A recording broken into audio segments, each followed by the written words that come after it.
Pernahkah kamu berpikir, kenapa ada orang yang sangat cerdas, lulusan universitas ternama, jago hitung-hitungan, tapi hidupnya serba pas-pasan? Sementara di sisi lain, ada orang yang tak begitu pintar di bidang akademik, bahkan kesulitan membaca dengan lancar, tulisan tangannya pun belepotan, tapi rumahnya 5, mobilnya 7, dan uangnya seperti air mengalir. Apakah ini hanya kebetulan? Atau ada hukum semesta yang jauh lebih dalam bekerja di balik semua itu? Inilah pertanyaan yang tidak bisa dijawab oleh statistik semata.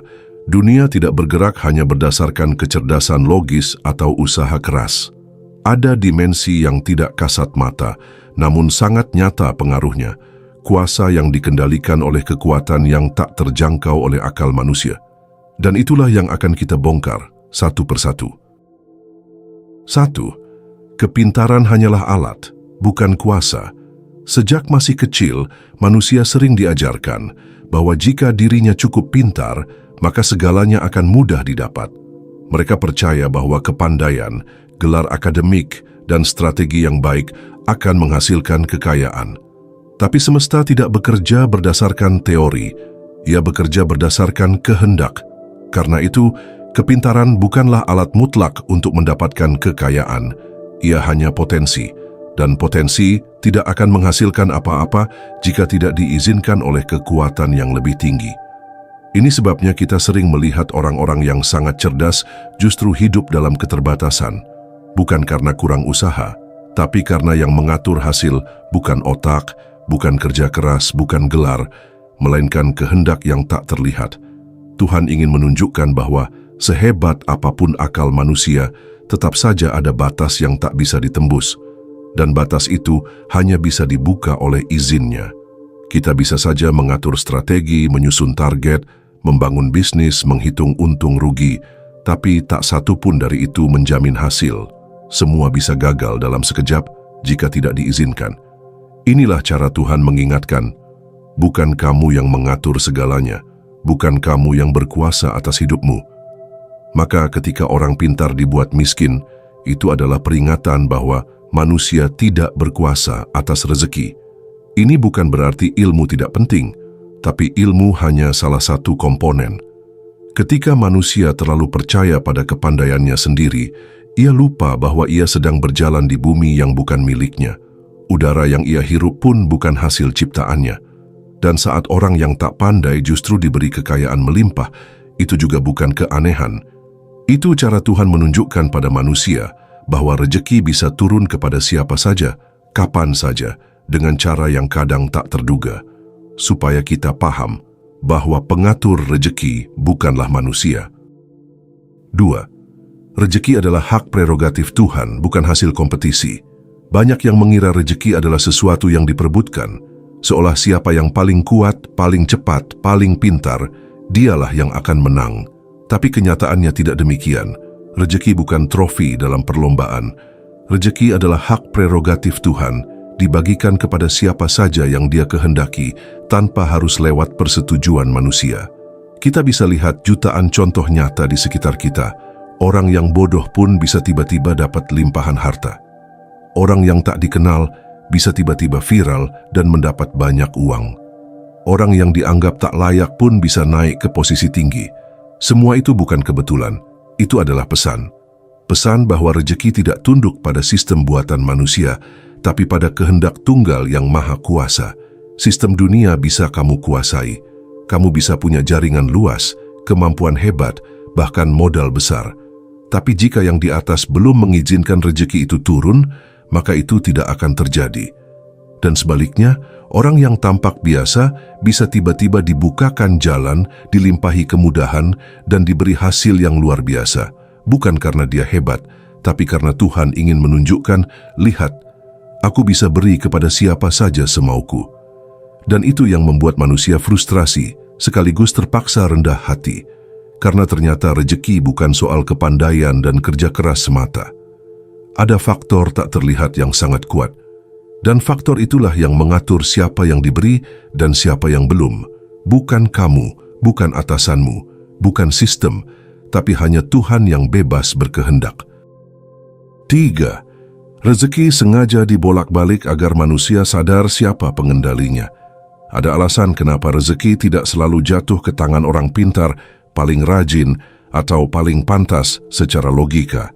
Itu bukan ketidakadilan, tapi cara Tuhan untuk menunjukkan bahwa sehebat apapun pengetahuan dan usaha manusia, pada akhirnya ada kekuatan tak terlihat yang menentukan siapa mendapat apa dan kapan.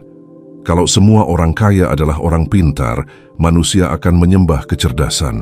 Kalau semua yang berilmu pasti kaya, manusia akan menyembah pengetahuan. Tapi ketika semua logika itu dilanggar dan dijungkir balikan, manusia akan bertanya-tanya, kenapa bisa seperti ini? Fenomena ini bukan anomali, ini pesan yang sangat jelas. Kamu bisa punya segala alat dan strategi yang dibutuhkan untuk meraih kesuksesan, tapi tetap tak akan mendapatkan hasil jika Tuhan tak mengizinkan. Sebaliknya, kamu bisa tak punya apa-apa, tapi tiba-tiba dilimpahi berkat dari arah yang tak terduga. Semua ini bukan random, tapi sengaja diatur untuk menunjukkan bahwa kekuasaan Tuhan itu absolut dan tak bisa diganggu oleh rumus buatan manusia. Fenomena ini seharusnya membuat manusia menunduk.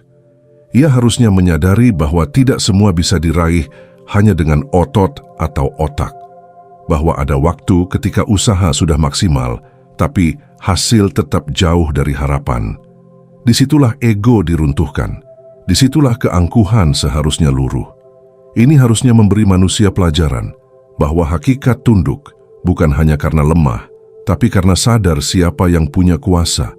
Maka jangan heran kalau hidup ini sering terasa tidak adil. Tuhan ingin menunjukkan kekuasaannya. Yang diberi bukan berarti lebih baik. Yang belum diberi bukan berarti ditolak.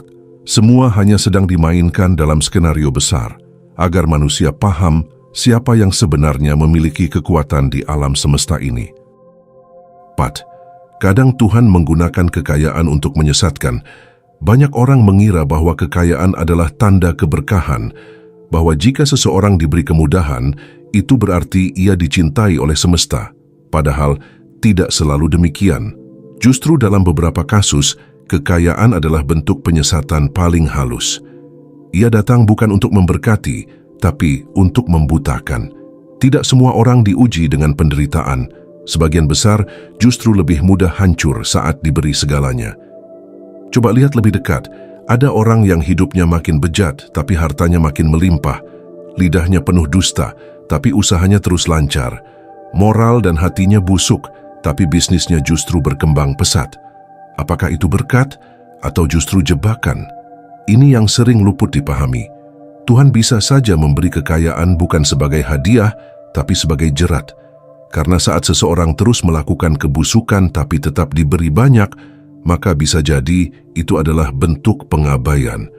Tuhan tahu persis isi hati manusia. Dia tahu siapa yang busuk, siapa yang akan lupa, siapa yang akan sombong, siapa yang akan merasa tidak butuh. Dan kepada orang-orang tertentu, Tuhan tidak mencabut kekayaan sebagai bentuk teguran, tidak memberi kejatuhan sebagai bentuk peringatan. Justru Dia akan limpahkan kekayaan itu sepenuh-penuhnya, agar mereka semakin jauh, semakin sibuk dengan dunia, semakin lupa pada siapa yang memberi. Inilah bentuk penyesatan paling halus. Ketika seseorang merasa sedang dimuliakan, padahal sedang disiapkan untuk digiring ke tempat pembakaran. Itu jauh lebih mengerikan. Ketika Tuhan tak lagi menegur dengan kesulitan, ketika kesalahan tidak lagi diberi peringatan, maka bisa jadi itu bukan bentuk kasih, tapi bentuk murka. Kekayaan itu dijadikan umpan. Ia tampak menggiurkan, tapi perlahan menyeret jiwa yang busuk menuju jurang yang lebih dalam. Maka, jangan cepat iri pada orang yang hidupnya mudah padahal hati dan moralnya rusak. Jangan cepat menganggapnya diberkati. Ia sedang dibiarkan tersesat dengan cara yang paling manis. Dan seharusnya orang-orang seperti itu yang paling layak dikasihani. Karena ketika Tuhan berhenti menegur, itu artinya Tuhan berhenti peduli. Dan tidak ada hal yang lebih mengerikan daripada dibiarkan tersesat tanpa sadar. 5. Tuhan adalah pengendali rejeki, maka mintalah padanya. Pada akhirnya manusia harus sampai pada kesadaran terakhir bahwa sekeras apapun ia berlari, secerdas apapun ia menyusun rencana, Dan sekuat apapun ia menggenggam dunia, semuanya sia-sia jika tak diizinkan oleh Tuhan. Rejeki bukan hasil dari kekuatan, tapi keputusan. Dan keputusan itu tidak lahir dari sistem buatan manusia, melainkan dari kehendak yang lebih tinggi, yang tak bisa dipaksa, tak bisa ditukar, tak bisa diretas. Itulah mengapa banyak manusia kelelahan. Mereka salah fokus. Mereka menyusun strategi seolah hidup adalah soal rumus. Mereka membangun relasi seolah segalanya bisa dibeli. Tapi mereka lupa, kunci rejeki tidak di tangan manusia. Kunci itu dipegang oleh Sang Pengatur semesta, dan hanya Dia yang bisa membukanya kapanpun, kepada siapapun, dengan alasan yang hanya Dia yang tahu. Bila manusia sungguh memahami ini, ia tidak akan banyak mengeluh, tidak akan iri, dan tidak akan sibuk menyusun siasat untuk merebut sesuatu yang bukan miliknya. Ia akan tenang, karena tahu bahwa segala yang datang padanya adalah pemberian, dan jika belum datang, itu bukan penolakan, tapi penundaan. Dan yang bisa ia lakukan hanyalah satu, meminta, memohon dengan kesadaran penuh bahwa Tuhan adalah satu-satunya pengendali rejeki dan tidak ada satupun makhluk yang punya kuasa untuk mengubah garis itu. Maka seharusnya manusia berhenti berharap pada dunia dan mulai menggantungkan harapan kepada pemiliknya. Meminta bukan sebagai pengemis yang putus asa, tapi sebagai makhluk yang sadar bahwa segalanya bukan karena layak, tapi karena Tuhan yang memiliki kehendak.